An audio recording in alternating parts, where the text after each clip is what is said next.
Imagine the 1950s, a time when every new baby meant endless laundry. Parents, especially mothers, were locked in a daily grind soaking, washing, boiling, and drying cloth diapers. The process was messy, exhausting, and never-ending. Diaper pails filled the air with a constant sour smell. Trips outside the home were rare. The fear of leaks and the hassle of carrying soiled cloth kept families tethered to their washing machines.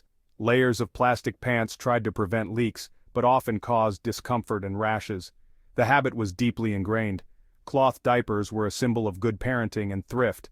The idea of a disposable diaper seemed wasteful, even irresponsible, to a generation raised on mending and reusing. Yet the daily drudgery was so accepted that few questioned it. The cycle: baby cries, diaper change, endless cleaning, repeat. The reward? A clean baby, briefly, before the next round began. This routine defined early parenthood, shaping family life and limiting freedom.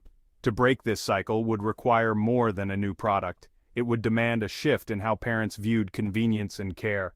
The world was ready for change, it just didn't know it yet. Into this world, a radical idea was about to be born. The revolution began not in a lab, but in a grandfather's living room.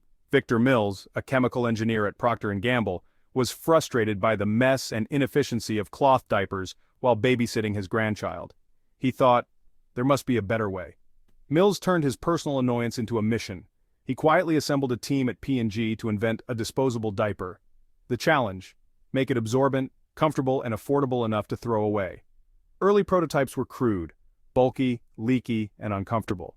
The team tested on their own families, learning from every failure. They experimented with materials from wood pulp to sponges, searching for the right formula. Each leak and complaint brought them closer to a solution. Mills's determination transformed a personal problem into an engineering quest. The goal: free parents from the tyranny of the diaper pail. The disposable diaper was no longer a fantasy, it was becoming a possibility. The next step: would parents accept it? In 1959, Mills' team tested their new diaper in Dallas, Texas. The result? Failure. Parents balked at the price. 10 cents per diaper felt outrageous compared to reusable cloth. The product was flawed. Plastic pants were hot, the fit was poor, and leaks persisted. Cultural resistance ran deep. Many mothers saw cloth as a badge of good parenting. Guilt and suspicion surrounded disposables. Were they safe? Was convenience lazy? Even pediatricians raised concerns about skin irritation. Sales were dismal, and many at P&G wanted to quit. But Mills's team saw failure as feedback, not defeat. They realized the challenge wasn't just technical, it was emotional and cultural. The solution needed to be simpler, softer, and more affordable. And parents needed to see that convenience could be smart, not selfish. The team went back to the drawing board, determined to change minds and habits. After Dallas, P&G reimagined everything. They created the all-in-one diaper-absorbent core and waterproof backing in a single, easy-to-use unit. This design made diaper changes faster and simpler than ever. Pampers was born, not just a product, but a new routine. The business model focused on get parents to try Pampers, and they'd keep buying for years. Pampers was priced for accessibility, but marketed as a time saver and freedom giver. The company wasn't just selling diapers, they were selling more time, less stress, and a better life. The market didn't exist. P&G had to build it from scratch. They educated parents on why Pampers mattered, reframing the conversation from thrift to value. The cue, a wet baby, remained, but the routine was transformed. Grab a Pampers, toss the old, and move on. The reward, not just a dry baby but a liberated parent. This loop, convenience, habit, loyalty, became the engine of Pampers' success. But to win hearts, Pampers needed more than a clever product. They needed trust. Pampers' breakthrough wasn't just technical, it was psychological.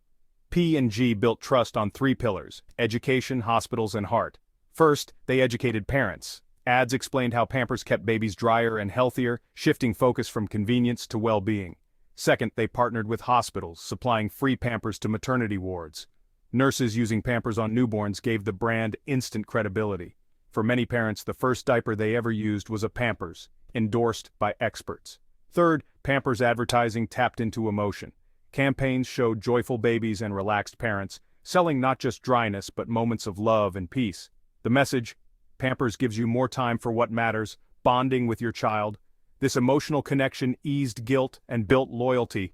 Education provided logic, hospitals gave authority, and emotion created a bond.